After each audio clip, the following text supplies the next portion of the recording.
Next है stoichiometric calculations क्या होती है। तो अभी हमने देखा कि स्टाइकोमेट्री हमें क्या बताती है कि कैसे मोल्स मास में कन्वर्ट होते हैं, कैसे वो वॉल्यूम में कन्वर्ट होते हैं और कैसे मॉलिक्यूल में चेंज होते हैं। तो स्टाइकोमेट्रिक कैलकुलेशन में हम ये डिस्कस करेंगे मोल मास में कैसे कन्वर्ट होता है, मोल और मास के बीच में क्या रिलेशनशिप होता है, या मोल और मोल के बीच में क्या रिलेशनशिप होता है, वॉल्यूम और वॉल्यूम के बीच में क्या रिलेशनशिप होता है, मास और मास के बीच में रिलेशनशिप क्या होता है, मास और वॉल्यूम के बीच में क्या रिलेशनशिप होता है। तो फर्स्ट हम डिस्कस करेंगे mole to mole relationship. Mole to mole relationship का मतलब ये है कि मोल और मोल के बीच में रिलेशनशिप बताएगा।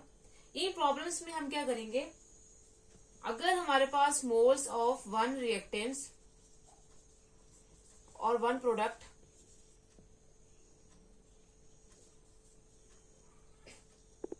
गिवन, देन हम क्या कर सकते हैं, किसी दूसरे रिएक्टेंट या प्रोडक्ट के मोल्स कैलकुलेट कर सकते हैं।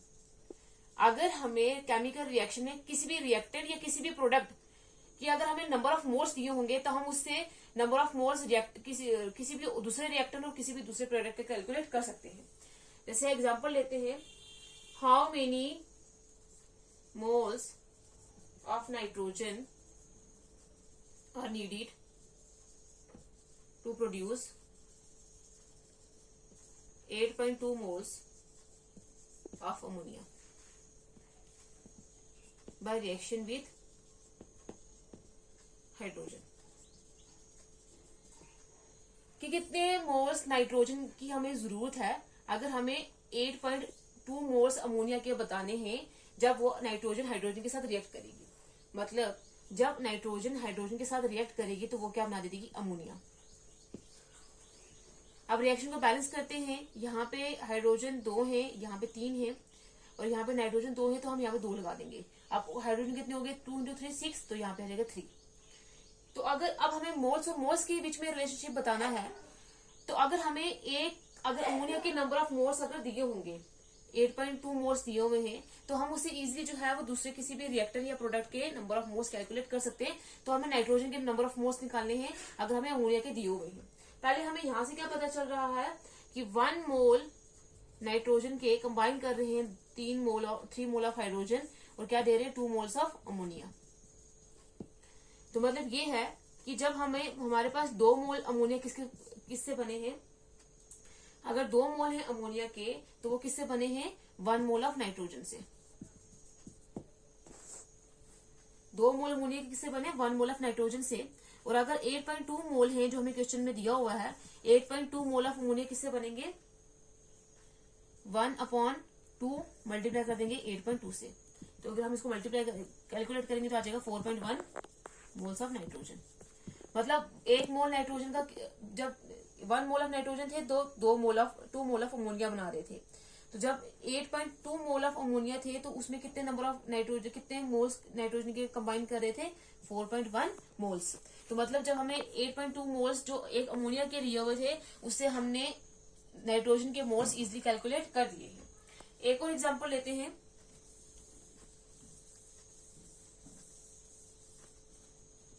How many moles of iron can be made from Fe2O3 by the use of 16 mole of carbon monoxide. कितने मोल्स आयरन के बनेंगे आयरन ऑक्साइड से जब हम क्या करेंगे, उसको रिएक्ट करवाएंगे 16 मोल ऑफ कार्बन मोनोऑक्साइड के साथ। तो आयरन ऑक्साइड किसके साथ रिएक्ट करेगा, कार्बन मोनोऑक्साइड के साथ, और वो क्या बना देगा, iron plus carbon dioxide. Reaction को बैलेंस करेंगे, यहाँ पे आयरन 2 है तो यहाँ पे आयरन 1 है, तो यहाँ पे आ जाएगा 2, तो Fe2O3 plus carbon monoxide gives 2Fe plus यहाँ पे ऑक्सीजन कितने हैं, 3 और 1 4, तो यहाँ पे कितने होने चाहिए, 2 है, तो यहाँ पे लगा देंगे 2CO2, जिसकी वजह से अब ऑक्सीजन कितने हो गए, 2 × 2 4, लेकिन कार्बन कितनी होगी, 2, तो जब हम कार्बन यहाँ पे 2 लगाएंगे अब ऑक्सीजन कितनी हो गए हैं,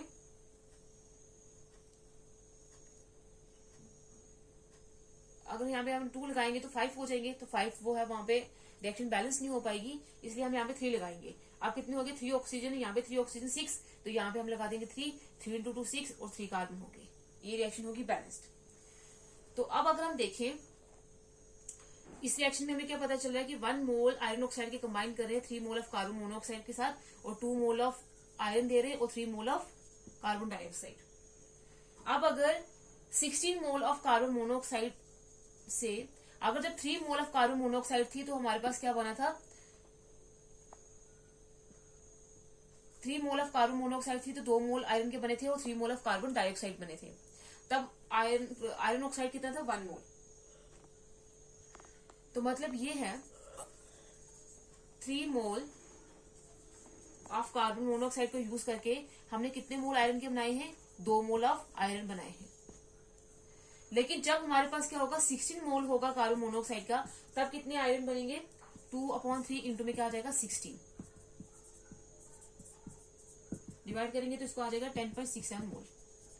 तो मतलब क्या है कि जब हमें एक किसी भी रिएक्टेंट के या प्रोडक्ट के हमें नंबर ऑफ मोल्स दिए हुए थे तो हमने इजिली जो है वो किसी दूसरे रिएक्टेंट या प्रोडक्ट के हमने number of moles easily calculate कर दिए हैं। ये है हमारे पास मोल टू मोल रिलेशनशिप। नेक्स्ट है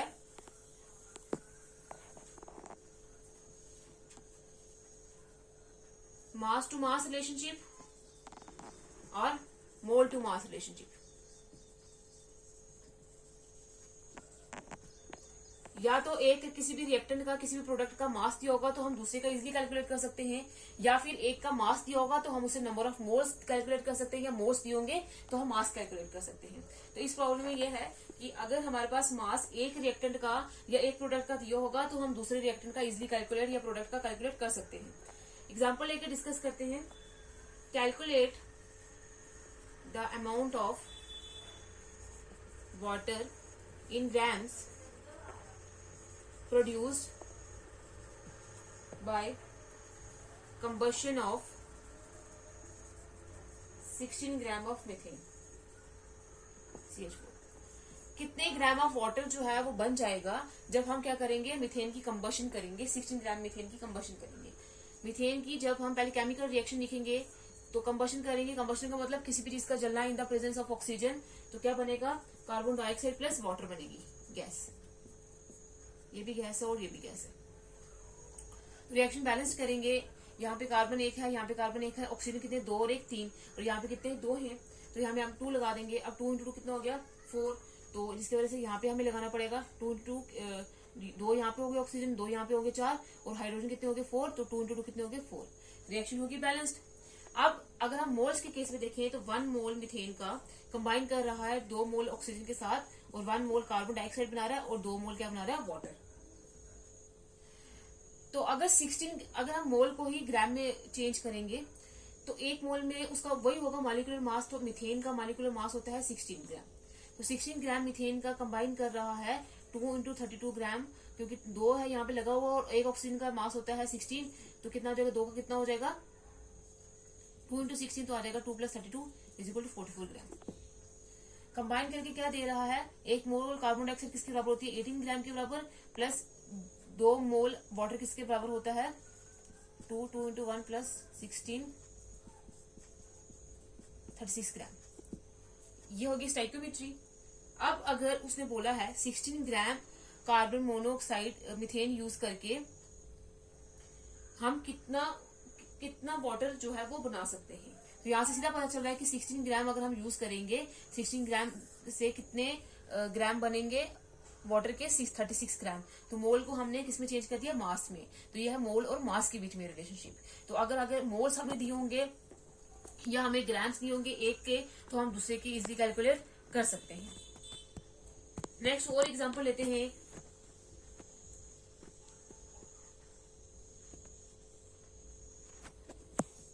हाउ मेनी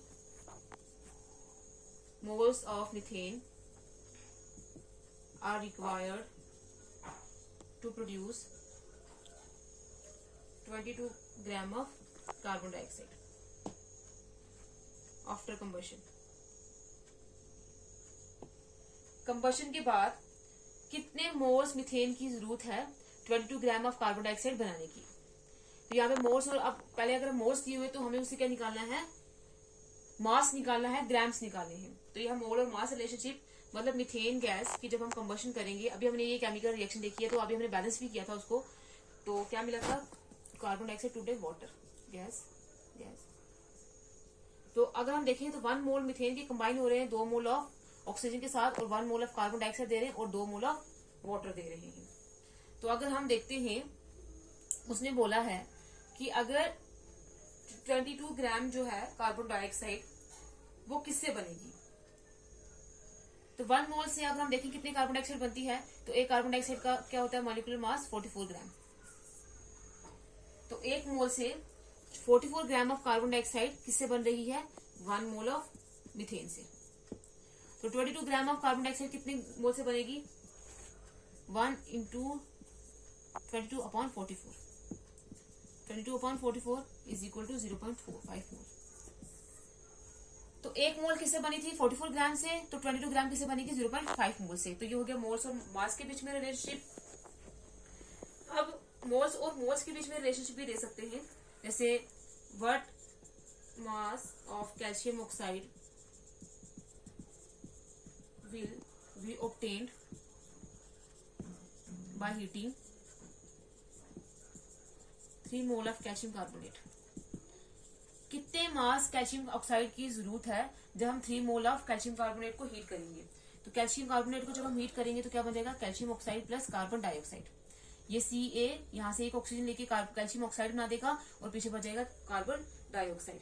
तो 1 मोल कैल्शियम कार्बोनेट बना रहा है 1 मोल ऑफ कैल्शियम ऑक्साइड और 1 mole of carbon dioxide. Reaction होगी, पहले ऑलरेडी बैलेंस्ड है, इसको बैलेंस करने की जरूरत नहीं है। तो 1 मोल से कितने मास जो है वो कैल्शियम ऑक्साइड का बन रहा है, तो एक कैल्शियम ऑक्साइड का मास कितना, एक कैल्शियम का होता है 40, तो एक ऑक्सीजन का होता है 16, तो आ जाएगा 56 ग्राम। तो मतलब ये है, जब 1 मोल कैल्शियम कार्बोनेट थे तो कितने ग्राम बनाया उन्होंने calcium oxide, 56 gram.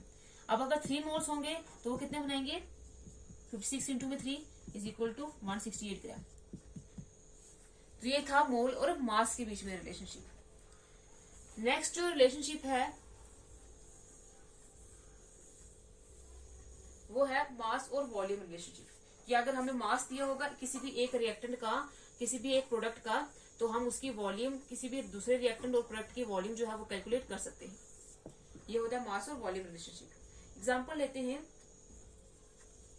What volume of air at NTP normal temperature and pressure containing 21% oxygen by volume is required to completely burn 1000 gram of sulfur and 4% of containing 4% incombustible matter। कि कितनी volume हवा की, air की हमें जरूरत है normal temperature और pressure के बीच में, जिसके अंदर 21% ऑक्सीजन है, कितनी वॉल्यूम उसकी जरूरत है ताकि हम 100,000 ग्राम सल्फर को कम्प्लीटली बर्न आउट कर दें। लेकिन उस 1000 ग्राम में उसका जो 4% है वो इनकम्बस्टिबल मैटर है। इनकम्बस्टिबल का मतलब जो जल नहीं सकता है, तो वो हम कैलकुलेट करेंगे। पहले हम बैलेंस केमिकल इक्वेशन देखेंगे, तो सल्फर को ऑक्सीजन के साथ रिएक्ट कराएंगे तो वो बना देगा सल्फर डाइऑक्साइड। तो 1 मोल सल्फर के कंबाइन हो रहे हैं 1 मोल ऑफ ऑक्सीजन के साथ और 1 मोल ऑफ सल्फर डाइऑक्साइड दे रहे हैं। मास और वॉल्यूम के बीच में रिलेशनशिप निकालना है। तो एक ऑक्सीजन का एटम का मास होता है 16, तो 2 का कितना होगा 32, और सल्फर डाइऑक्साइड का मास कितना होगा, तो मतलब ये होगा, अगर हमारे पास 32 ग्राम है ऑक्सीजन के, तो वो कितने लीटर बना देंगे सल्फर डाइऑक्साइड, तो 1 मोल बनाएंगे तो 1 मोल में कितने लीटर होते हैं, 22.4 लीटर। मतलब अगर हम देखते हैं, पहले अमाउंट ऑफ सल्फर निकालते हैं, क्योंकि उन्होंने बोला है कि 1000 ग्राम तो हमें दिया हुआ है, लेकिन उसमें से उन्होंने बोला है कि 4% जो है वो इनकम्बस्टिबल मैटर है। इनकम्बस्टिबल का मतलब जो जल नहीं सकता है, तो उस 4 ग्राम को हम बाहर निकाल देंगे। तो 1000 ग्राम में से अगर हम देखा जाए तो परसेंटेज में है, अगर हम परसेंटेज देखें तो 100% में से जो 96 है, 4% जो है वो इनकम्बस्टिबल है, 90% 6% तो कम्बस्टिबल है, तो वो आ जाएगा 96/100। ये 2 0 कैंसिल, तो आ जाएगा 960 ग्राम। तो इतना जो सल्फर है इस मैटर का हमें निकालना है कि कितने वॉल्यूम हवा की हमें जरूरत है इतने 960 ग्राम ऑफ सल्फर को जलाने के लिए। तो 32 ग्राम ऑफ सल्फर को कितनी हवा की जरूरत है? यहाँ पे एक सल्फर है तो एक सल्फर का मास होता है 32। 32 ग्राम ऑफ सल्फर को कितनी जरूरत है एट एनटीपी? 32 ग्राम जो है सल्फर वो कंबाइन कितनी ऑक्सीजन की जरूरत है एनटीपी पे? तो 32 एक मोल में कितने लीटर्स होते हैं? 22.4 लीटर्स। 22.4 लीटर्स की जरूरत है। तो 960 ग्राम ऑफ सल्फर को कितनी ऑक्सीजन की जरूरत होगी? Is equal to 22.4 upon 32 into में क्या आ जाएगा 960। इसको कैलकुलेट करेंगे तो आ जाएगा 372 लीटर्स। तो मतलब इतने सल्फर को कितने ऑक्सीजन की जरूरत है? 672 लीटर्स की जरूरत है एट एनटीपी। अब हमें बताना है कि वॉल्यूम ऑफ एयर रिक्वायर्ड, हवा की कितनी जरूरत होगी। तो वो किसके बराबर होगी? 362 इंटू में 100% एयर है, उसमें से 21% क्या है? ऑक्सीजन है, तो आ जाएगा 3200 लीटर्स। तो इतनी ऑक्सीजन की हमें जरूरत है जब हम क्या करेंगे 960 ग्राम ऑफ सल्फर को क्या करेंगे? बर्न आउट करेंगे। ये था मास और वॉल्यूम के बीच में रिलेशनशिप। लास्ट है हमारे पास वॉल्यूम और वॉल्यूम के बीच में रिलेशनशिप, कि अगर एक किसी भी रिएक्टेंट का या किसी भी प्रोडक्ट की वॉल्यूम हमें दी होगी तो हम दूसरे किसी भी रिएक्टेंट या प्रोडक्ट की वॉल्यूम जो है वो इजिली कैलकुलेट कर सकते हैं। तो नेक्स्ट है वॉल्यूम टू वॉल्यूम रिलेशनशिप। तो वॉल्यूम और वॉल्यूम रिलेशनशिप में क्या होगा? अगर हमें किसी भी एक रिएक्टेंट या प्रोडक्ट की वॉल्यूम दी होगी तो हम दूसरे किसी रिएक्टेंट या प्रोडक्ट की वॉल्यूम जो है वो इजिली कैलकुलेट कर सकते हैं। For example, calculate the volume of oxygen at normal temperature and pressure that would be required to convert 5.2 liters of carbon monoxide to carbon dioxide।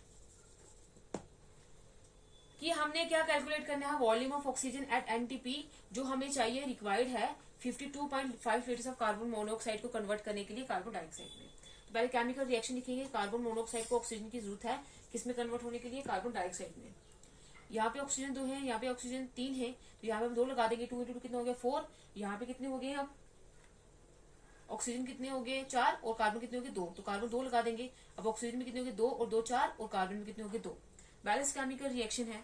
तो इस केमिकल रिएक्शन से पहले हम क्या पता चला? 2 मोल कार्बन मोनोऑक्साइड के कंबाइन कर रहे हैं 1 मोल ऑफ ऑक्सीजन के साथ, और 2 मोल ऑफ क्या दे रहे हैं? कार्बन डाइऑक्साइड दे रहे हैं।